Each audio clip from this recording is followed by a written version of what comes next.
bermuamalah kita kepada Allah Subhanahu wa ta'ala dan di dalam bermuamalah kepada sesama akan hamba-Nya Allah Subhanahu wa ta'ala. Ma'asyiral hadirin wal hadirat rahimani wa rahimakumullah.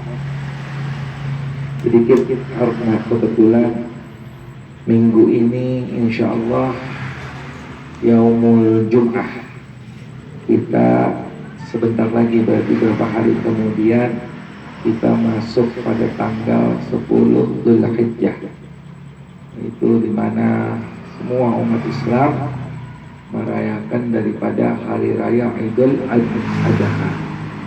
Dan kita yang ada di sini insyaallah akan melaksanakan sholat sunnah Idul Adha. Setelah itu banyak di antara kita pun yang insyaallah menjalankan daripada ibadah kurban, menyembelih daripada hewan kurban yang telah beli atau yang sudah niat untuk sunnah kurban pada tahun ini. Sedikit dalam keterangan yang diberikan oleh para ulama kita yang diambil dari hadis riwayat Imam Bukhari radhiyallahu anhu dari Ibnu Abbas radhiyallahu anhu, bahwa dikatakan baginda Nabi Muhammad sallallahu alaihi wasallam bersabda mengenai seputaran 10 hari pertama Dzulhijjah. Karena sebelum kita sampai hadis ini, di mana Allah Subhanahu wa ta'ala berfirman, kita sering dengar masuknya bulan Dzulhijjah, sampaikan salah satu ayat dalam Al-Quran, wal fajr wal layalil ashr. Jadi Allah bersumpah demi waktunya fajar, wal layalil ashr, dan malam-malam 10, yakni malam 1 sampai 10. Wal fajr demi masanya diambil daripada kutipan dan juga rujukan tentang tafsir Al-Quran tersebut dari ulama-ulama terdahulu. Allah bersumpah al-fajri min yaumin nahar. Jadi demi fajar, yaitu di hari nahar atau hari raya Idul Adha, wal layalil ashr, dan 10 hari di dalam bulan Dzulhijjah, yaitu hari pertama yang telah kita lewatin sampai saat ini, dan insyaallah besok Selasa, Rebo kita masuk hari ke-8, dan masuk setelah itu hari 9 hingga hari Jumat insyaallah kita masuk pada tanggal 10 Dzulhijjah. Bersabda baginda Nabi Muhammad sallallahu alaihi wasallam, dikatakan ma min yaumil amali salih fiha ahabbu ila Allah min hadhil ayyam. Jadi enggak ada daripada hari-hari 10, yaitu dari pertama sampai ke 10, yang mana di dalamnya mendapatkan begitu kecintaannya akan Allah Subhanahu wa ta'ala, yakni Yaumul Ashr, yaitu hari pertama hingga ke 10 Dzulhijjah, mendapatkan keutamaan yang begitu luar biasa. Karena di Quran sebenarnya mengenai keutamaan Dzulhijjah banyak. Tidak perintah di surat-surat pendek, a'udzubillahi minasyaitonirrajim, bismillahirrahmanirrahim, inna a'tainakal kautsar fasalli li rabbika wanhar. Itu besar udah karunia yang Allah, nikmat yang Allah berikan kepada kita. Makanya diperintahkan terus tegakkan daripada tiang agama, yaitu sholat dan berkurban, yaitu yang tidak lain setelah kita melaksanakan sholat Idul Adha ila yaumit tasyrik, itu yaum ma'dudat, hari-hari yang berbilang 11, 12, 3, 13 seperti itu. Ya kan? Dan banyak lagi keterangan-keterangan bahkan di dalam surat Al-Hajj khususnya tentang keutamaan daripada bulan Dzulhijjah dan surat-surat lainnya, surat Al-Taubah sering mungkin kita dengar bahwa A'udzubillahi samil alim minasyaitonir rajim. Bismillahirrahmanirrahim. Inna iddata syuhuri indallahi isna syahr, bahwa sungguhnya bilangan bulan di sisi Allah ada 12 bulan. Fiha arba'atun hurum, dan 4 di antaranya yaitu yang mendapatkan kemuliaan khusus dari Allah Subhanahu wa ta'ala. Yang khususannya kita dengar dari ulama-ulama kita diambil daripada apa yang disampaikan baginda Nabi Muhammad SAW, yaitu 3 bulan yang bergandengan, Dzulqa'dah, Dzulhijjah, wal Muharram, dan 1 bulan yang terpisah yaitu bulan Rajab. Subhanallah. Jadi keutamaannya begitu banyak, baik dalam Al-Quran maupun di dalam hadis tadi melalui hadis riwayat Imam Bukhari radhiyallahu anhu, di mana dikatakan bahwa nggak ada hari yang mana di dalamnya kita menjalankan daripada amal-amal soleh, kita mendapatkan kecintaan yang begitu besar daripada Allah Subhanahu wa ta'ala. Itu hari pertama sampai dengan hari ke-10 di dalam bulan Dzulhijjah.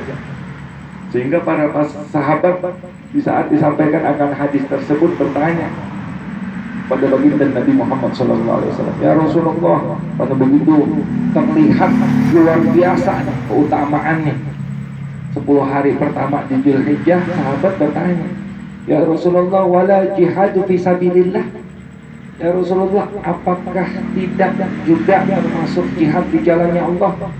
Qala Nabi sallallahu alaihi wasallam, di lanjutan hadis tersebut dikatakan, wala jihadu fi sabilillah, walaupun jihad di jalan Allah, illa, kecuali ada pengecualian, rajulu kharaja binafsihi wa malihi thumma lam yarji min dzalika syai'in, kecuali seseorang, ya kan, laki-laki yang emang dia jihad di jalannya Allah Subhanahu wa ta'ala binafsihi, dengan dirinya, bimalihi, dan dengan hartanya, thumma lam yarji, kemudian dia nggak balik, alias mati syahid. Syuhada jangan anggap enteng. Syuhada itu masuk daripada salah satu yang nanti dapat khususan untuk memberikan syafaat. Lam yashfa' yaumal qiyamah illa min thalathin, tidak ada yang bisa nanti ngasih syafaat di yaumul qiyamah kecuali daripada yang 3. Al-anbiya, para nabi khususnya, wa syuhada, peringkat yang kedua, wal ulama, peringkat yang ketiga. Ulama, ada yang ulama istiqamah, ada yang ulama macam-macam, panjang itu kalau dibahas tadi. Tapi syuhada ini masuk yang kedua. Anbiya kita bukan pada zamannya, tapi alhamdulillah insyaallah kita diaku sebagai umatnya akan baginda Nabi Muhammad sallallahu alaihi wasallam. Syuhada, insyaallah kita berharap mungkin diri kita atau salah satu keluarga kita ada yang bisa mati syahid, mati benar-benar bela Allah dan Rasulnya, bukan bela yang lain, benar-benar bela akan agamanya Allah. Jadi kalau dia sampai mati syahid, salah satu keluarga kita dia bisa nolongin 70 orang pertama khusus. Orang keluarga terdekatnya, bapaknya, ibunya, anaknya, saudaranya, kakeknya, neneknya, ya, ponakannya, orang yang pernah duduk bareng sama dia seperti ini, ya kan, yang semata-mata cari akan keridhoannya Allah Subhanahu wa ta'ala. Masya Allah, syuhada. Jadi amal-amal soleh yang kita lakukan di 10 hari pertama Dzulhijjah disamakan dengan para syuhada, orang-orang yang mati syahid. Karena tadi illa, kecuali orang yang keluar yang nggak di jihad jalan Allah dengan dirinya, dengan hartanya, terus dia nggak balik lagi. Kalau dia balik lagi jihad juga, cuman ada kadarnya, ya, apalagi kalau kata orang Bekasi, Pak, ya, pulang lagi dengan damai, ya nggak ada kelar-kelar urusan, ya kan. Gimana ya, memang seperti itu. Karena yang kemarin-kemarin ikutin anjuran para ulama. Ya. Oh, masa-masa istilahnya zaman-zaman yang terdahulu, udah jihad udah. Ya kan. Nggak akan pulang sebelum menang, ya nggak, lebih baik pulang nama daripada istilahnya kalah dalam peperangan. Karena benar-benar perang membela akan agamanya Allah Subhanahu wa Ta'ala. Dan amalan-amalan soleh yang kita lakukan banyak halnya, ya kan?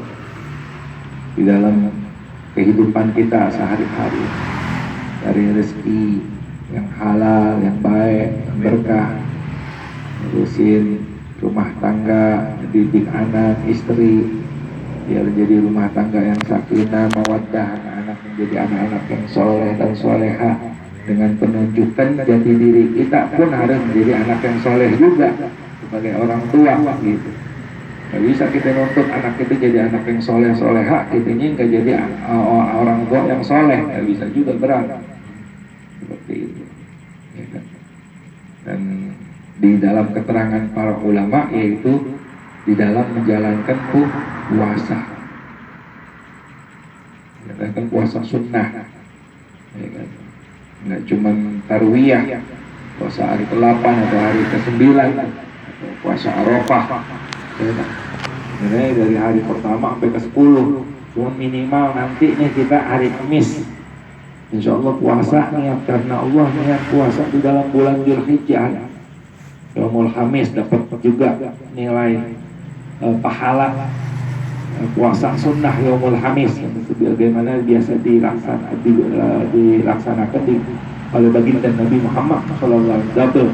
Minimal satu hari kita niat puasa sunnah dalam bulan Dzulhijjah karena Allah Subhanahu wa Ta'ala. Jumatnya kita sholat Idul Adha, itu bisa dapat yukaffiru, mendapatkan ampunan, penghapusan daripada dosa-dosa lati qablaha wallati ba'daha, dosa-dosa yang sebelumnya dan dosa-dosa yang sudahnya. Cuman dosa-dosanya maksudnya dosa-dosa kecil. Kalau dosa-dosa gede mah terus kita minta ampunan, taubatan nasuha sama Allah Subhanahu wa Ta'ala. Insyaallah Allah yang Ghafur, Maha Rahman, Maha Rahim, ampunin dosa kita benar-benar bisa jalanin ketaatan karena Allah Subhanahu wa Ta'ala di dalam sisa-sisa hidup kita ini, ya, bisa jalanin ketaatan karena Allah Subhanahu wa Ta'ala, jalanin segala perintahnya, jauhin segala larangannya, sehingga insya Allah kita dapatkan kebaikan dari Allah Subhanahu wa Ta'ala selamat dunia hingga darul akhirah. Lebih-lebih puncaknya misalnya di hari ke-10 setelah sholat Idul Adha, kita dapat melaksanakan kurban, ya kan? Niat sunnah kurban misalnya, kalau memang ada rezeki ini niatin untuk kita melaksanakan sunnah kurban, ya kan? Cari kambing yang cakep, ya kan? Kalau emang mau patungan sapi yang cakep, ya kan? Biar nanti